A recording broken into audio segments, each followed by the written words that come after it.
ચાલો આજે એક કાર્ડનું નવું જાદુ લઈને હું આવી છું. હા આ જાદુ થોડુંક લાંબુ છે બરાબર. અને થોડુંક અટપટું છે, એટલે આનું ટ્યુટોરિયલ હું સાથોસાથ જ આપતી જાઉં છું. હા ઈ બરાબર છે. કારણ કે આમાં તમે કેમેરો પકડીને બેઠા છો ને, મારી પાસે બીજો કોઈ દર્શક નથી કે જેને હું કહી શકું કે હવે તમે આમ કરો આમ કરો, એટલે બધું હું જ કરું છું, એટલે સાથોસાથ જ ટ્યુટોરિયલ આપું છું. હા આમાં અગાઉથી કોઈ સેટિંગ કરવાનું નથી, બરાબર છે. પત્તાને આપણે બરાબર ટીપી લઈએ છીએ. હા હવે દર્શકને કહેવાનું કે ઉપરથી થોડાક કાર્ડ, અડધા નહીં હા પણ અડધાથી પણ થોડાક પોણા જેવા. કાર્ડને સાઈડમાં લઈ લે બરાબર. અને એ કાર્ડને દર્શક ગણી લે. હા જો આ દર્શકે ગણવાનું છે, જાદુગરને નથી કહેવાનું કે કેટલા ગણ્યા, હા. કેટલા થયા. 1 2 3 4 5 6 7 8 9 10 11 12 ને 13. બરાબર. તો આ 13 કાર્ડ થયા. આ દર્શકે મનમાં રાખવાના 13 કાર્ડ થયા. એ 13 ને અહીંયા બાજુમાં મૂકી રાખવાના.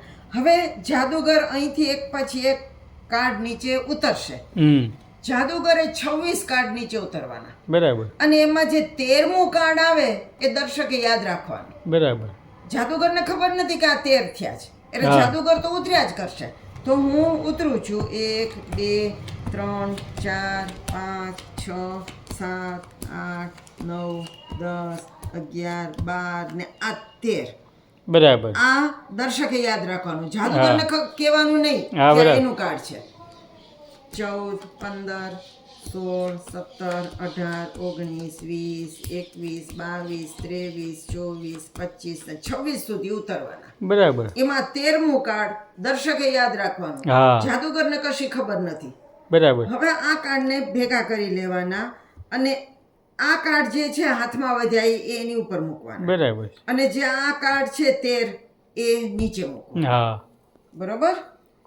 હવે ફરી પાછું આમાંથી થોડાક કાર્ડ લેવાના હા અને આ કાર્ડને જાદુગરે ગણવાના. બરાબર.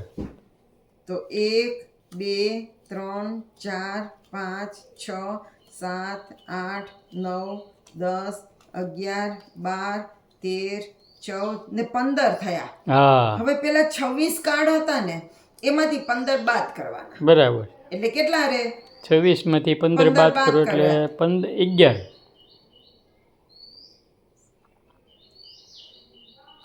26 માંથી 15 બાદ કરવાના.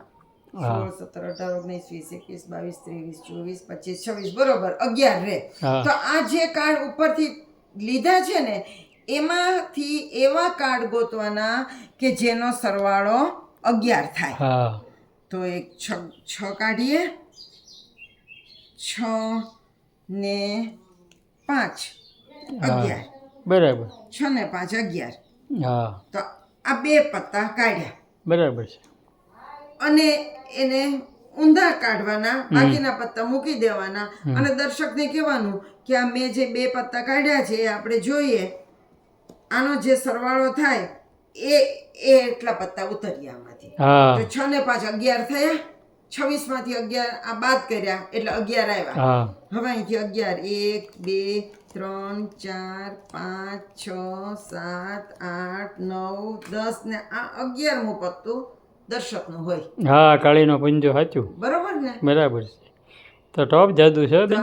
આ ફરી વખત આપણે કરીએ, તમને વધારે ખ્યાલ આવે. હા તો એમ બે કરીએ. વખત કરી, એક હા. વખત કર્યો, બીજી વખત કરીએ એટલે પાકું થઈ જાય. હા જો આ ટીપી નાખેલા બધા પત્તા છે.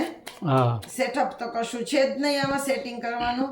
હવે ઉપરથી થોડાક કાર્ડ નીચે મૂકીએ. હા આ દર્શકે ગણવાના છે, તો બરાબર. ગણીએ 1 2 3 4 5 6 7. બરાબર.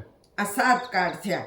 તો અહીંથી 26 પત્તા નીચે ઉતરવાના, એમાં 7મું પત્તું દર્શકે યાદ રાખવાનું. બરાબર. તો 1 2 3 4 5 6 7 8 9 સાતમું. 10 11 કલ્લઈનો 12 પંજો. 13 14 15 16 17 18 19 20 21 22 23 24 ને 25 ને 26. હા બરાબર. આ 26 દર્શકે જાદુગરે તે મનમાં ગણતા ગણતા 26 ઉતરવાના છે હા અને દર્શકે પણ મનમાં પંજો યાદ રાખવાનો છે. 7મું પત્તું મનમાં યાદ સાતમું, રાખવાનું. હા. હવે ફૂલીનો પંજો છે આની આ ઉપર મૂકવાના હા અને આ પત્તા જે છે એ નીચે મૂકવાના. બરાબર. બરોબર. હવે ફરી પાછું આમાંથી ઉપરથી થોડાક પત્તા લેવાના. બરાબર આ પત્તા જાદુગરે ગણવાના. બરાબર. જેટલા થાય એટલા 26 માંથી બાદ કરવાના. 1 2 3 4 5 6 7 8 9 10 11 12 ને 13. 26 માંથી 13 છે એટલે 13 રહે. પત્તું, હા. તો આમાંથી એવા પત્તા લેવાના કે જેનો સરવાળો 13 13 થાય. હવે આ એક જ લઈ લઈએ. હા. બાદશાહ 13 હોય. હા બરાબર. બરોબર. તો આના 13 હોય તો અહીંથી 13મું પત્તું આપણે કાઢીએ. 1 2 3 4 5 6 7 8 9 10 11 12 ને 13 ફૂલીને પંજો. હા એ આ તો જબરજસ્ત જાદુ છે હો. બરોબર ને? હા આ તો આપમેળે બની આપણે જાય. બહુ ગણવું ન પડે એટલે મેં બાદશાહ કાઢી હા. દીધો. પણ નહીંતર અહીંથી આપણે એવું પત્તું કાઢીએ કે જેના આ એક છગો કાઢીએ. એક પંજો 6 ને 5 11 ને દૂડી. ને દોડી નથી આમાં. હા, તે બરાબર છે જે કાઢ્યું એ આપણે તો એટલે બરાબર એવી ટૂંકમાં અહીંયા 13 થાય એવી રીતે પત્તા કાઢવા પડે. કાઢવાના. હા તો આમ કાઢીએ 10 કાઢીએ 10 ને 4 14 અને આ એક 15 થાય છે. હા આપણે તો 13 ટૂંકમાં કરવા. 13 કાઢવાનો છે એટલે આપણને બાદશાહ મળી ગયો સહેલો. હા બરાબર. તેના 13 હોય તો આવી રીતે આ જાદુ બને કરવાનું, છે. તો બરાબર. તમે 2-3 વખત આ વિડીયો મારો જોશો ને તો તમને ના, આ ના, જાદુ આ તો બરાબર આવડી ગયો હવે, હા. સમજાઈ જશે. સરસ જાદુ છે. હા ટોપ સમજાયું ભાઈ. તો નવા જાદુ સાથે આપણે ફરી મળશું. હા. આવજો. આવજો.